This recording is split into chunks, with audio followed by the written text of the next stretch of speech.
In this episode, we uncover the shocking and complex case of the Hargan family, a story that captivated investigators and left an entire community searching for answers. What began as a tragic scene inside a wealthy household soon turned into a high-profile investigation filled with unexpected turns, hidden motives, and revelations that no one could have imagined. Step by step, we walk through the lives of Pamela and Helen Hargan, the events leading up to that fateful day, the critical discoveries made by forensic experts, and the intense courtroom battle that followed. This is not just another true crime story. It's a case that demonstrates how careful analysis, digital evidence, and relentless investigation can reveal the truth behind a carefully staged tragedy. Stay with us as we explore the timeline of events, the role of forensic science, and the legal process that ultimately brought justice. If you are fascinated by real-life mysteries, criminal psychology, and cases that test the limits of trust and betrayal, this documentary will keep you engaged until the very end. Dear viewers, in the next video releases, you will find very intriguing and confusing cases.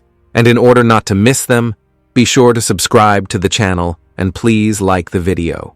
Rarely in American suburban history are there families that, on the surface, appear to be the epitome of prosperity, but behind the facade of success hide fine cracks and strained relationships. One such family was the Hargans of Virginia. Its head, Pamela Hope Hargan, was born in 1954 and from an early age demonstrated a rare combination of determination and independence. Her childhood was not distinguished by luxury, but it contained what would later become her characteristic trait, the desire to build everything with her own hands and never depend on circumstances. Having received a good education, Pamela chose a career in corporate management and finance, where she quickly demonstrated her abilities. She climbed the career ladder, changing positions in large companies, and by her mature years, she had established herself as a competent specialist who was trusted with complex projects and large budgets. Colleagues spoke of her as a woman who knew how to keep her distance, but always demonstrated professionalism and a firm grip. By the time Pamela reached middle age, she had already held senior positions in well-known companies, ensuring stability and respect for herself. She raised 3 daughters, each of whom grew up in an atmosphere of a certain strictness, but at the same time, care. The eldest, Megan, had a more reserved character. The middle daughter grew up independent and self-sufficient, and the youngest, Helen, seemed to be the favorite of the family. Despite the fact that Pamela was not a demonstrative mother, always busy with work and affairs, her daughters knew that her life's efforts were aimed at giving them more opportunities than she herself had. Particular attention should be paid to the youngest daughter. Helen Hope Hargan was born in 1994 and, unlike her mother, belonged to the generation that grew up in conditions of comfort, provided by the work of the older generation. She spent her childhood in spacious houses, in good neighborhoods, among people for whom success and stability were a familiar environment. She had no problems with her studies, but she was most attracted to art, design, and self-expression. Where Pamela relied on control and strict discipline, Helen sought opportunities to express herself through creativity, through an interest in fashion and aesthetics. She loved photography, could spend hours experimenting with images and style, creating an aura of modernity and light artistry in her surroundings. Growing up, Helen increasingly gravitated towards independence. Her studies at college and her first attempts to arrange her personal life showed her independent nature. She appreciated the help of her family, but did not want to live under its complete control. She had plans for a career in fashion and interiors. She was inspired by trips, new acquaintances, and the opportunity to build her life by her own rules. At the same time, according to friends, she remained a soft and trusting nature. She did not have her mother's strictness, but there was openness and curiosity. For Helen, the environment, the people she communicated with, and her reputation among them were important. At this time, Pamela lived the life of a woman who was used to achieving everything on her own. After the divorce, she managed the family's affairs herself, making decisions regarding finances and the future of her daughters. Despite the years, she remained energetic and continued to work, while paying attention to ensuring that each of her daughters felt supported. But this support was not always uniform. Thus, Helen received special attention from her mother, including financial assistance. Pamela helped her with housing, plans for the future, and career ideas. It was important to her that her youngest daughter received a reliable start, even if Helen herself did not yet have enough experience and a clear plan. However, in any family, even an outwardly prosperous one, contradictions accumulate. The older daughters sometimes perceived such care from their mother as a manifestation of favoritism. They believed that Helen received more support than they did, and this gradually affected the family dynamics. Helen herself, perhaps, did not see anything special in this, because for her, the relationship with her mother was natural and close. But for others, it was a source of hidden resentment. Pamela's adult life was not easy either. Working in the corporate world, she was faced with the fact that women in leadership positions had to work twice as hard to earn recognition. Her persistence paid off. She earned enough to afford her daughters a good education, help with housing, and a decent standard of living for herself. At the same time, Pamela remained a strict person. She demanded discipline, respect, and responsibility. Those who knew her better noted that she combined cold practicality with an inner kindness that she rarely showed openly. As for Helen, her adult life unfolded against the backdrop of self-searching. She tried different directions, studied, communicated, made plans. She had a gentle character, sometimes a certain naivety, but this is what made her attractive to friends and acquaintances. She knew how to listen and empathize, which was in sharp contrast to her mother's more rigid manner. Helen dreamed of a cozy home, of love, of a profession in which one could combine beauty and practicality. For her, the future seemed like an open space full of opportunities. This is how their biography developed. Mother and daughter, two women from different generations, with different views and different attitudes to life. Pamela is strong, independent, used to controlling everything around her. Helen is young, dreamy, searching for her own path. And it was in these differences that all the tension lay, which, as often happens, remained unnoticed from the outside. In mid-July 2017, life was going on as usual in suburban McLean, Virginia. The Hargan family's neighborhood was considered safe and prosperous. The police were rarely called here, neighbors knew each other, and any incidents were limited to minor domestic matters. That's why everything that happened on July 14th was a shock not only for the family, but for the entire Fairfax County. On the evening of July 13th, Pamela Hope Hargan, a 63-year-old executive with many years of experience in the corporate sphere, spent the day in her usual rhythm. She worked from home, corresponded with colleagues and daughters, discussed issues related to the family's finances and household chores. It was typical for Pamela to control everything. She planned meetings, adjusted her schedule, monitored household chores. That same day, she talked with Helen, her youngest daughter. Their communication was of a mundane nature. Plans for the weekend, purchases for the home, issues that they were going to solve together. Helen, who was 23, was living the usual life of a young woman. She corresponded with her boyfriend, shared thoughts about home, plans, discussed trivialities. On this day, she seemed calm and busy with everyday matters. Later, the investigation would establish.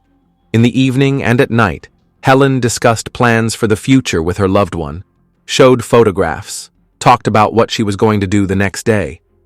There were no signs that trouble could have happened in the house. July 14th should have started like an ordinary day. Pamela was a disciplined person. Her colleagues knew that she always got in touch on time, never disappeared without an explanation, and answered calls even at inopportune times. However, that day the situation changed. When the time came for the first scheduled communication, Pamela did not get in touch. The phone was silent. Letters remained unanswered. For a businesswoman of such a level, this looked extremely unusual.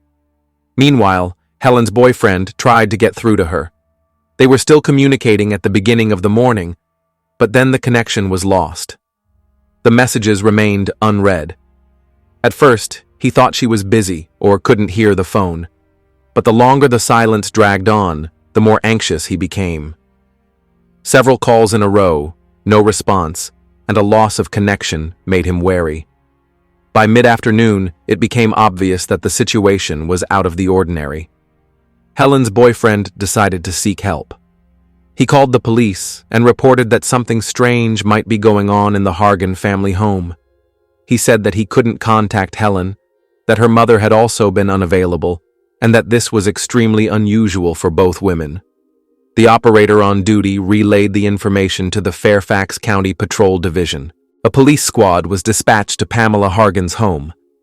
The officers arrived on scene in the afternoon. From the outside, everything looked calm. The car was parked in its usual place. The doors and windows showed no signs of forced entry. The neighborhood was quiet. The neighbors were minding their own business and did not notice anything suspicious. The police approached the house, knocked on the door, and loudly introduced themselves. There was no answer. They tried again. Silence. In such cases, officers are required to follow protocol, check all possible entrances, make sure there are no obvious signs of an emergency. They inspected the perimeter, looked into the yard. The house looked closed and too quiet. Having decided to go inside, the officers contacted the officer on duty, after which they were able to open the door. The inspection began from the first floor. The picture did not arouse suspicion. Neatly arranged furniture, order in the kitchen, personal belongings in their places. However, the lack of movement and sounds was alarming. The house, where there should be 2 people, was completely silent. The police went up to the second floor. It was there that they encountered the first alarming discovery. In one of the rooms was Pamela Hargan. The officers immediately realized the woman was dead.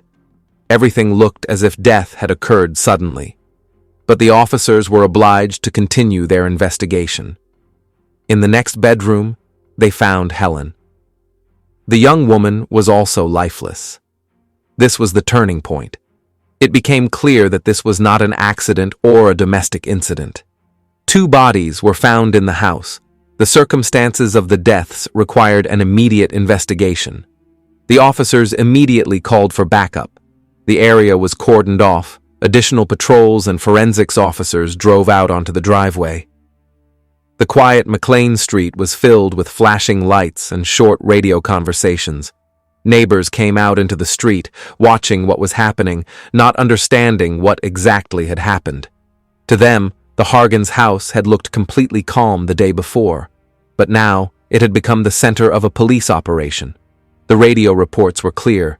2 bodies. Female, approximately 60 years old. Young female, 23 years old. Circumstances unclear. Forensics required. Additional vehicles arrived at the scene. Investigators began recording the situation, photographing rooms, and sealing entrances. For the county police, such a scene was rare.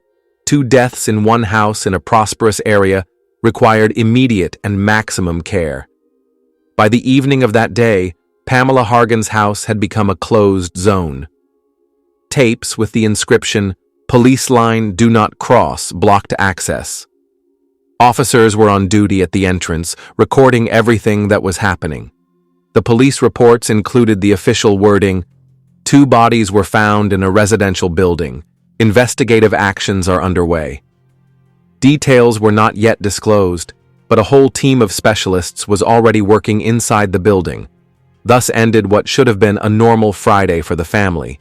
Instead of routine chores, calls, and household chores, the house was left in silence, surrounded by police cars and yellow tape. After the bodies of Pamela and Helen were found in the Hargan family home, the investigation was taken over by the Fairfax County Police Department. It was obvious from the first minutes that this was no ordinary call, but a case that would require a thorough examination of every detail. The police officers who arrived first recorded an important circumstance. Neither the doors nor the windows of the house had been broken into. The locks were intact, and no traces of forced entry were found. This immediately ruled out the version of an accidental attack from the outside. Investigators concluded that the tragedy occurred in a confined space, and the culprit must have had access to the house. The interior arrangement of objects looked neat. There were no signs of a struggle, overturned furniture, or chaos. It seemed that everything happened quickly and without resistance. This fact alerted the experts. How could two women die under such circumstances if there were no traces of outside actions in the house? The gun found next to Helen's body became a key object at the scene. The initial report indicated that the weapon was within reach, which allowed the police to assume in the first hours that the young woman could have taken the life of her mother and then herself. However, already at the scene, forensic experts noted a number of contradictions. The angle of the weapon and the pose of Helen's body did not match the typical picture of suicide. The bodies were sent for forensic examination. An autopsy conducted at the county lab provided the first important answers. Forensic experts established that Pamela died from a gunshot wound to the upper part of the body. The nature of the injury clearly indicated that the shot was fired from outside, from a certain distance. With Helen, the situation looked different. Her wound was in the head area, and this was the reason for the murder-suicide version. However, upon careful analysis, questions arose. No traces of gunpowder were found on Helen's hands. The experts emphasized that with such a nature of the wound, traces were inevitably expected to remain. Their absence indicated that the weapon was held by another person. Additionally, tissue examination showed that the time of death of both women coincided with a minimal interval. Pamela died first, Helen a short time later. This finally undermined the suicide version. The picture pointed to two victims, not a killer and a victim. Meanwhile, investigators began to analyze the family environment. Pamela had 3 daughters. Helen was the youngest. Her body was found in the bedroom. Ashley, the middle daughter, lived separately and had a confirmed alibi. There was the eldest, Megan Hargan. At first glance, Megan did not have a direct motive. But during the first interviews with witnesses, important information emerged. Neighbors and acquaintances said that the relationship between Pamela and her eldest daughter was tense. Megan depended on her mother financially, but at the same time wanted more independence. Pamela, on the contrary, controlled her daughter's spending and decisions, which often led to conflicts. At the same time, forensic experts studied digital traces. The police lab requested Pamela's bank transaction data for the last few days. It was there that they found a strange episode. On the day of the tragedy, someone tried to transfer a large sum of money from Pamela's account to an external account. The attempt was unsuccessful, but the fact was recorded in the system. Upon inspection, it turned out that Megan Hargan was the initiator of the transfer. This discovery became the starting point for the investigation. Financial motives in such cases often prove decisive. The police also checked other digital traces, calls, messages, geolocation data.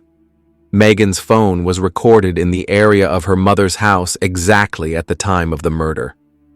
During interrogation, Megan behaved tensely. She claimed that she was not nearby, that she learned about the death of her mother and sister only from the police, but her words did not match the digital evidence. Moreover, her explanations about the bank transfers turned out to be confusing and contradictory. Investigators requested additional examinations. The prints on the gun confirmed that Helen had not held the gun. The prints belonged to someone else, and the pattern matched the samples taken from Megan. Megan also had access to the gun. She knew where it was kept and could have used it without hindrance.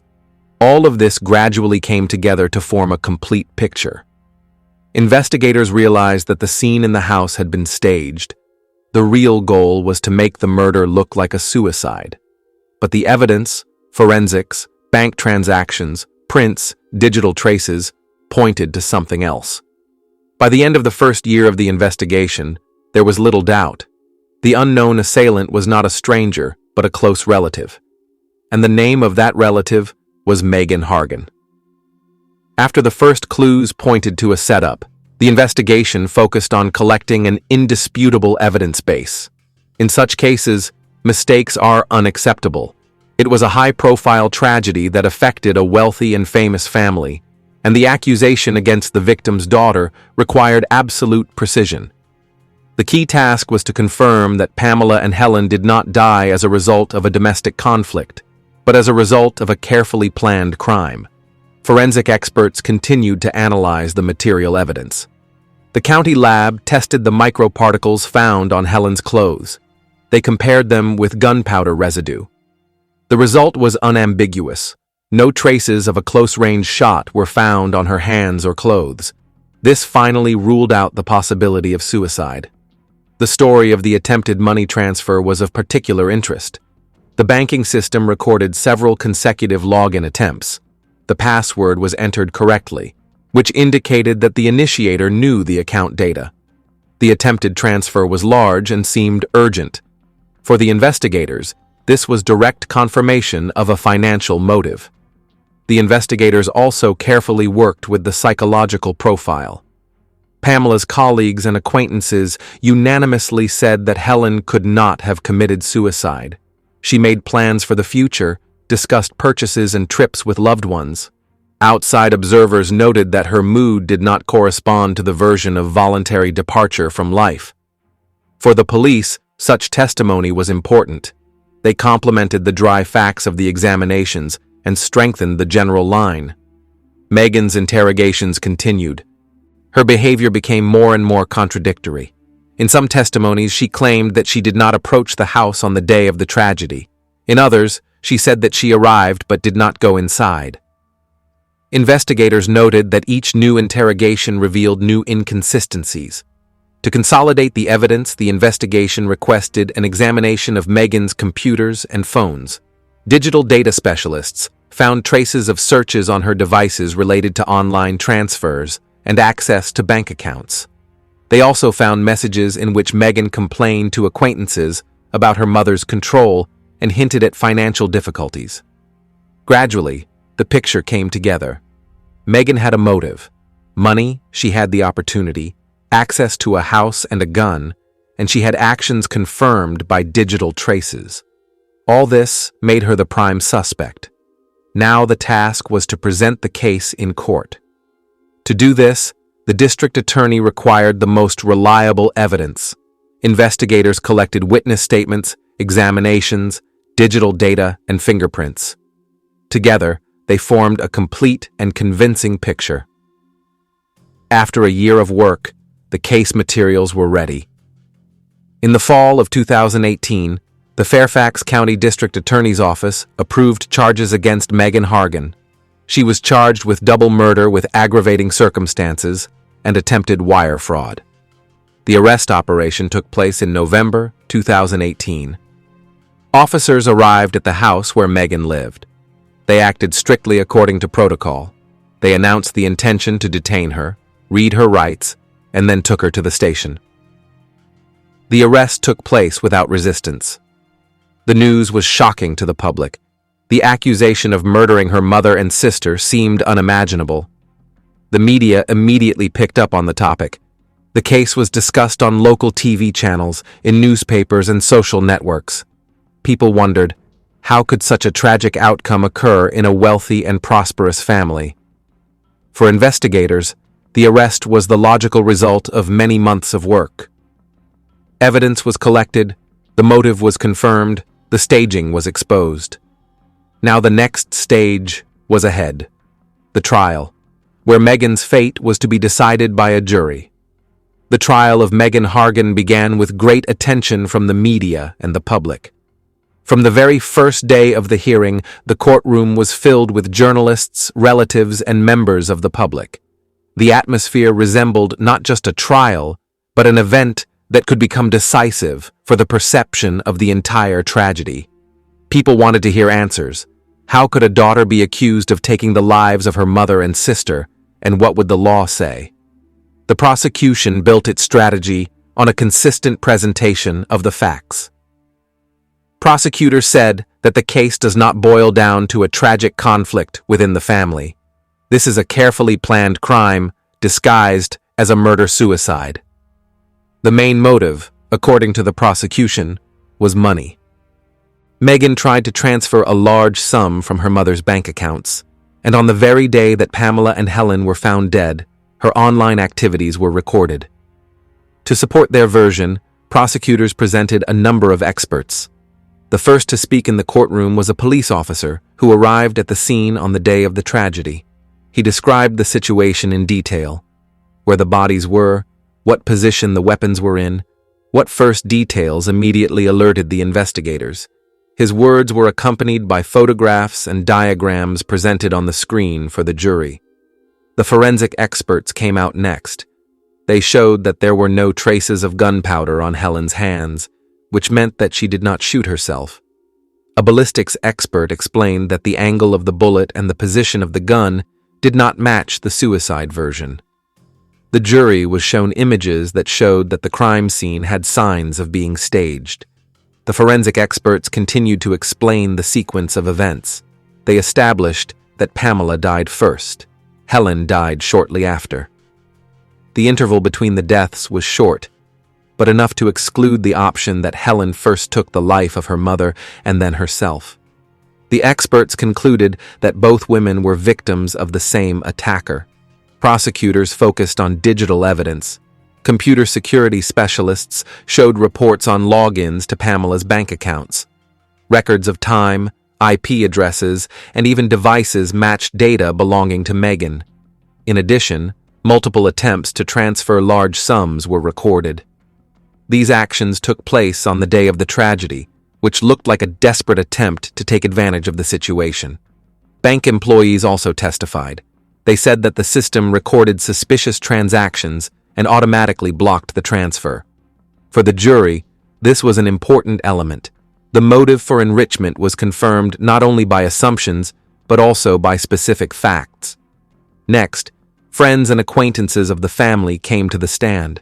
They said that Pamela often complained about Megan's behavior, worried about her debts, and repeatedly spoke about her intention to limit her daughter's access to money. This evidence strengthened the prosecution's version of events. The conflict between mother and daughter was obvious and related specifically to finances. Several witnesses also mentioned the relationship between the sisters. According to them, Helen felt tension and sometimes complained about misunderstandings. However, none of her relatives believed that she could take the life of her mother and then herself. To many of her acquaintances, Helen was a person full of plans for the future. She discussed purchases for the house, shared travel plans, and showed no signs of depression. The prosecution led everything to one thing. The motive was financial. Megan had the opportunity and the evidence. Digital traces, fingerprints, and forensic tests linked her to the crime scene and the weapon.